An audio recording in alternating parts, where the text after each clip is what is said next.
कराची में NA-245 में ज़िमनी इंतखाबात के लिए पोलिंग का अमल जारी है। निश्तर रोड से हमारे साथ मौजूद हैं bureau chief Karachi Syed Arfeen, government Islamia college for women Jacob line से Mohammad Arif, polling number 1 garden west से आतिफ हुसैन हमें ज्वाइन करेंगे और PECHS से सिफ्ते हसन हमारे साथ मौजूद होंगे। सबसे पहले बात कर लेते हैं PECHS में मौजूद हमारे नुमाइंदे सिफ्ते हसन से।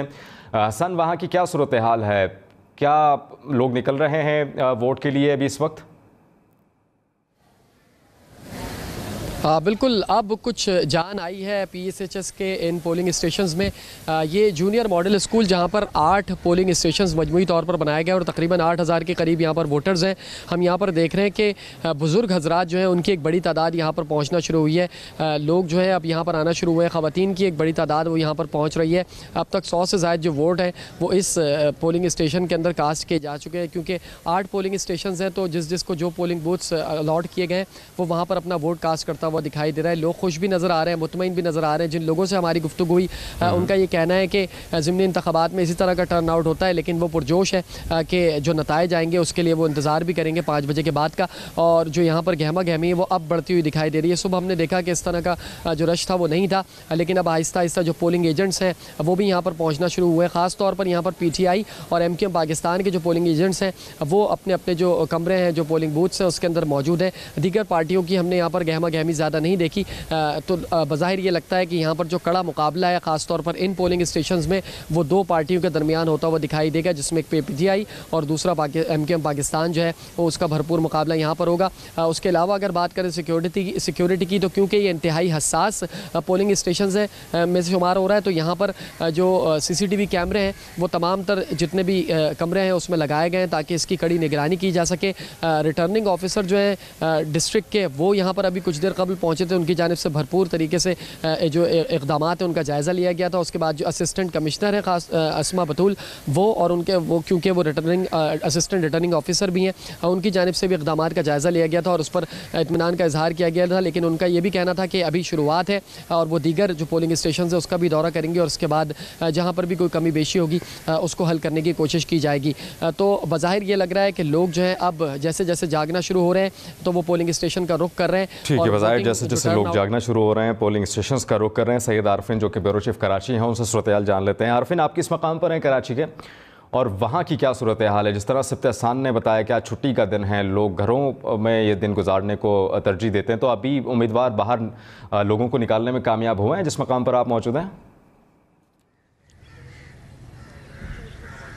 मैं पारसी कॉलोनी के अंदर जो पारसी पार्क है उसमें दयार लाइब्रेरी कायम की गई है, कायम है, उसके पोलिंग स्टेशन के अंदर मौजूद हूँ। यहाँ पे मजमूई तौर पे 4 पोलिंग स्टेशन कायम है जिसके अंदर 16 बूथ बनाए गए हैं। 8000 से ज़ायद वोटर्स हैं जो इस 4 पोलिंग स्टेशन के अंदर रजिस्टर्ड हैं और वो अपना वोट कास्ट करेंगे। अब तक मैं ये तीसरा मेरा पोलिंग स्टेशन है जिसके ऊपर मैं विज़िट कर रहा हूँ और अब तक हम देख रहे हैं कि यहाँ पर सबसे ज़्यादा लोग हैं जो कि इस वक्त आ रहे हैं और वोट डाल रहे हैं, क्योंकि ये इलाका ऐसा इलाका है जहाँ पे लोग ज़्यादा जल्दी उठने को प्रेफर करते हैं। यहाँ देर तक नहीं जागा जाता और इस वजह से देख रहे हैं कि यहाँ पे जो वोट डालने की शरह है उसके अंदर इजाफा देखने में आ रहा है। इस जैसे कि मैंने आपको कहा कि ये पारसी कॉलोनी का इलाका है, काफ़ी तालीम याफ्ता इलाका है। पारसी बरादरी से ताल्लुक़ रखने वाले लोग और दीगर बरादरी से ताल्लुक़ रखने वाले लोग इस इलाके के अंदर मौजूद हैं जो यहाँ पर वोट डालने के लिए आ रहे हैं और अपने नुमाइंदों को मुंतखब करने के लिए वो कोशिश कर रहे हैं। मुख्तलिफ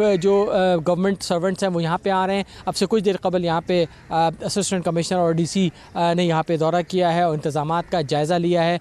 पुलिस की नफरी भी इस इलाके के अंदर कायम है। मजमूई तौर पे पुरअमन अंदाज में यहाँ पे पोलिंग हो रही है। पुरअमन तरीके से पोलिंग का सिलसिला इस वक्त जारी है। असिस्टेंट कमिश्नर और DC ने भी इस जगह का दौरा किया है। मोहम्मद आरिफ की तरफ चलेंगे। आरिफ, आप किस मकाम पर हैं और वहाँ की क्या सूरत हाल है? टर्न आउट कैसा है वहाँ का?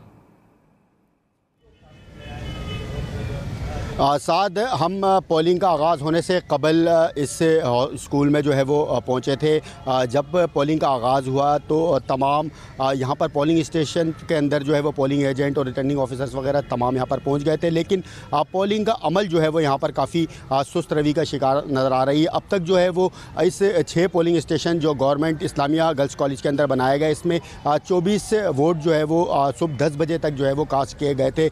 अब जो है वो लोगों का आने का सिलसिला जो है वो वो शुरू हो चुका है। जिस तरह से हमने देखा कि मुख्तलिफ मकामात पर भी वोटर्स जो है वो काफ़ी कम नज़र आ रहे हैं, क्योंकि छुट्टी का ये रोज़ है आज, जिस वजह से लोग लेट उठते हैं। इस वक्त जो मुख्तलिफ सियासी पार्टियों की जानिब से पोलिंग स्टेशन के बाहर कैंप लगाए गए, वहाँ तो गहमा गहमी नज़र आ रही है, लेकिन पोलिंग स्टेशन के अंदर जो है वो अब तक सिर्फ 24 ही वोट जो है वो कास्ट किए जा चुके हैं, जिसमें मर्द और औरत वोट जो है, तो ख़वातीन वोटों का जो दोनों का भी तादाद जो है वो सही है। इसके अलावा मैं आपको बताऊं, सिक्योरिटी के हवाले से सिक्योरिटी के फुल प्रूफ इंतजाम यहाँ पर नज़र आ रहे हैं। पुलिस एहलकार जो है वो पोलिंग स्टेशन के अंदर और बाहर दोनों तैनात किए गए, जबकि रेंजर्स एहलकार को भी जो है वो पोलिंग स्टेशन के बाहर रखा गया है। किसी भी शख्स को जो है वो मोबाइल ले आने की इजाज़त जो है वो नहीं दी जा रही है, शनाख्ती कार्ड के बगैर अंदर आने की इजाज़त जो है वो नहीं दी जा रही। इसके अलावा पुलिस हुक्काम की जानिब से भी इस मुख्तलिफ पोलिंग स्टेशन का विज़िट किया जा रहा है। कुछ देर कबल जो है वो SSP जो है वो यहाँ का सिक्योरिटी मामला के जो है जायज़ा लेने के लिए आए थे। इसके अलावा मुख्तलिफ मकामात से जिस तरह से बताया जा रहा है, SSP ईस्ट ने भी इस मकाम का दौरा किया, सिक्योरिटी के भी सख्त इंतजाम किए गए हैं किसी भी नाखुशगवार वाक़े से निमटने के लिए। आतिफ से बात कर लेते हैं। आतिफ, जिस मकाम पर आप मौजूद हैं वहाँ पर कितने पोलिंग स्टेशन हैं और सिक्योरिटी के क्या इंतजाम हैं? साथ मैं इस वक्त मौजूद हूँ खुदादाद कॉलोनी में, और ये पोलिंग स्टेशन नंबर 1, 2 और 3 है, जो कि गवर्नमेंट बॉयज़ स्कूल खुदादाद कॉलोनी के अंदर कायम किया गया है। इस स्कूल की हालत जो है वो बहुत ज़्यादा ख़राब है। जो बिल्डिंग है वो बहुत टूट फूट का शिकार है, और जो छत है वो सिर्फ टीन की छत है। जो यहाँ पर इंतखाबी अमला है उसको कोई सहूलत मौजूद नहीं है, बैतुल खला यहाँ पर मौजूद नहीं है, बिजली सुबह तकरीबन 7 बजे से यहाँ पर से गायब है, और जो पोलिंग का अमला है वो बैटरियों की मदद से और जो मोबाइल फ़ोन लाइट्स हैं उनकी मदद से यहाँ पर पोलिंग का काम सर अंजाम देने की कोशिश कर रहा है। यहाँ पर अब तक तकरीबन 100 वोट जो है वो डाले जा चुके हैं, लेकिन यहाँ पर जो पोलिंग का अमला है उसकी बहुत ज़्यादा शिकायत है कि यहाँ पर बिजली नहीं है, बैतुल खला का इंतज़ाम नहीं है। दावा किया गया था इलेक्शन कमीशन की जानिब से कि इन तमाम पोलिंग स्टेशन के अंदर जो ज़रूरी सहूलियात हैं इंतखाबी अमले को वो यहाँ पर दी जाएंगी, लेकिन नहीं दी गई हैं। टर्न ओवर की अगर बात करें तो दोपहर 12 बजे के बाद अमूमी तौर पर कराची के अंदर जब ज़मीनी इंतखाबात होते हैं तो उसके बाद टर्न ओवर के अंदर तेज़ी आती है। तो अब आहिस्ता आहिस्ता तेज़ी आना शुरू हुई है, और जो सियासी जमातों की हिकमत अमली है वो ये है कि किसी तरह ट्रांसपोर्ट फ्राहम की जाए अपने वोटर्स को, ताकि वो बआसानी अपने घरों से पोलिंग स्टेशन की जानिब आ सकें। और अमूमी तौर पर यही देखा गया है कि कराची के ज़मीनी इंतखाबात के अंदर टर्न ओवर है वो 13 से 15% के दरमियान रहता है। आज चूँकि छुट्टी है तो अंदाज़ा ये है, इम्कान ये है कि ये टर्न ओवर थोड़ा सा ज़्यादा रहेगा, और अगर सियासी जमातों के जो उम्मीदवार हैं वो अपने वोटर्स को बआसानी उनके घरों से पोलिंग स्टेशन तक पहुंचाने में कामयाब रहते हैं तो जीत उनका मुकद्दर बनेगी। MQM और तहरीक इंसाफ के जो कारकुनान हैं वो मुख्तलिफ इलाकों के अंदर मुतहर्रिक नज़र आ रहे हैं। तहरीक लब्बैक पाकिस्तान के उम्मीदवार जो हैं वो गार्डन के इलाके के अंदर मुतहर्रिक नज़र आए। मैं अब तक तकरीबन 4 पोलिंग स्टेशन का विज़िट कर चुका हूँ, और हर जगह सूरत हाल जो है वो एक दूसरे पोलिंग स्टेशन से मुख्तलिफ नज़र आ रही है। 12 बजे के बाद आहिस्ता आहिस्ता टर्न ओवर बढ़ना शुरू होगा, और अंदाज़ा ये है कि शाम 5 बजे तक यह पोलिंग का अमल जो है वो बग़ैर किसी रुकावट के मुकम्मल होगा। जी, 12 बजे के बाद कुछ वोटिंग का अमल जो है वो तेज़ होना शुरू हो जाएगा। सिप्ते हसन, आरफीन, आरिफ, आतिफ हुसैन, आप तमाम नुमाइंदगान ने हमें मुख्तलिफ पोलिंग स्टेशन से अपडेट किया। आप तमाम नुमाइंदगान का बहुत शुक्रिया।